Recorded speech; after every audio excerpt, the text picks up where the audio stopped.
यहाँ देखिए दोस्तों, आज आपको लाइव दिखाने वाले हैं कि हिंदी मीडियम से जो है आप कितना अच्छा आंसर राइटिंग कर सकते हैं, जो आपको रियली में बहुत अच्छे मार्क्स देते हैं मेंस के एग्जाम में। ठीक है, यहाँ पर देखिए जैसे मंदिर वास्तुकला के विकास में चोल वास्तुकला का उच्च स्थान है, विवेचना कीजिए। ये यूपीएससी में ये क्वेश्चन पूछा भी गया है और ये आपके आने वाले एग्जाम में भी बहुत इंपॉर्टेंट होता है, जो आपसे पूछा जा सकता है।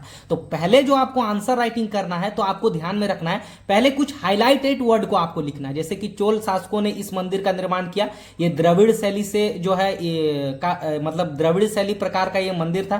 चोल शासकों ने इसको क्या किया, अपने जो है चरमोत्कर्ष पर ले गया और सुसज्जित इसको कर दिया। अब सबसे जो इंपॉर्टेंट है इसका मंदिर निर्माण की शैली को यहां दर्शाना, क्योंकि मंदिर वास्तुकला का यूज हुआ है तो आप क्या कीजिएगा, ऐसे प्रैक्टिस कीजिएगा मंदिर बनाने का, द्रविड़ शैली का जो मंदिर। अब इसके इंपॉर्टेंट टॉपिक को जैसे राजगोपुरम हो गया, मंडप हो गया, सबसे इंपॉर्टेंट इसका जो विमान होता है इसको दर्शाइएगा। शिखर हो गया, एक जो ध्वज स्तंभ होता था, और गर्भगृह को। तो इतना आप लिख करके कितना अच्छा आपको एक्स्ट्रा मार्क्स मिलते हैं मेंस के एग्जाम में, क्योंकि ये हाईलाइटेड और दिखता भी है। ठीक है, उसके बाद द्रविड़ शैली के मंदिर के थोड़ा सा प्रकार को आप लिख दीजिएगा कि इसका अनुकरण, जैसे कि श्रीलंका और अन्य देशों में भी इसका जो है प्रभाव देखा गया, उसको आप थोड़ा सा लिख दीजिएगा। नेक्स्ट आपको इंपॉर्टेंट क्या करना है, चूंकि मंदिर का बात हुआ, चूंकि देखो यूपीएससी मेंस का एग्जाम है तो थोड़ा आपको डीपली लिखना ही पड़ेगा, इसमें कोई दोहराई नहीं। ठीक है, तो जैसे इसके मंदिर स्थापत्य को दो भाग में बांटा गया था, है ना, जो एक पहला काल था और दूसरे काल का मंदिर। तो पहले काल के मंदिर में क्या क्या था,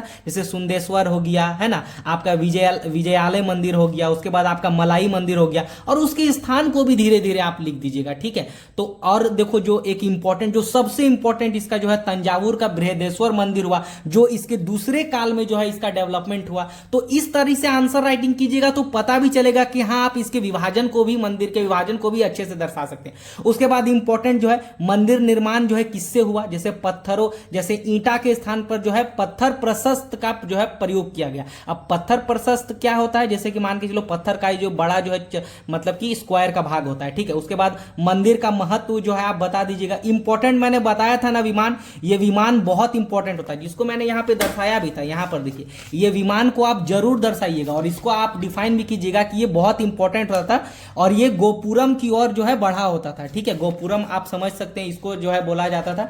देन इसको अलंकृत भी किया गया था। उसके बाद क्या लिखना है, जो है मंदिर के स्थान पर जो है ग्राम मंडपम होता था। उसी प्रकार इंपॉर्टेंट टॉपिक को लिख लेना। एक इंपॉर्टेंट टॉपिक जो है क्या था, पर्सी ब्राउन का एक कथन था।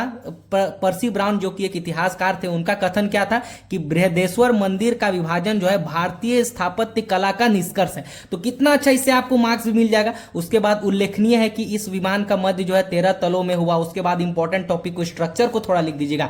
लास्ट में कथन में क्या लिखना है कि अतः यह कहना सही है कि दक्षिण भारत के वास्तुकला में चोलों के मंदिर निर्माण के द्रविड़ शैली ने चोल वास्तुकला को एक उच्च स्थान दिया। तो कितना अच्छा आपको यहां से मार्क्स मिलता है। शॉर्ट में बेसिक आंसर राइटिंग भी होता है और एक हेल्पफुल कंटेंट भी आपको जो है तैयार हो जाता है। तो इस तरीके से कीजिएगा, बहुत हेल्पफुल होगा और एक अच्छा आपकी स्किल भी जो है डेवलप्ड होगी। ठीक है, तो वीडियो पसंद आती है तो सब्सक्राइब कर लीजिएगा दोस्तों, और जो है इसको शेयर कर दीजिएगा। मिलते हैं नेक्स्ट वीडियो में।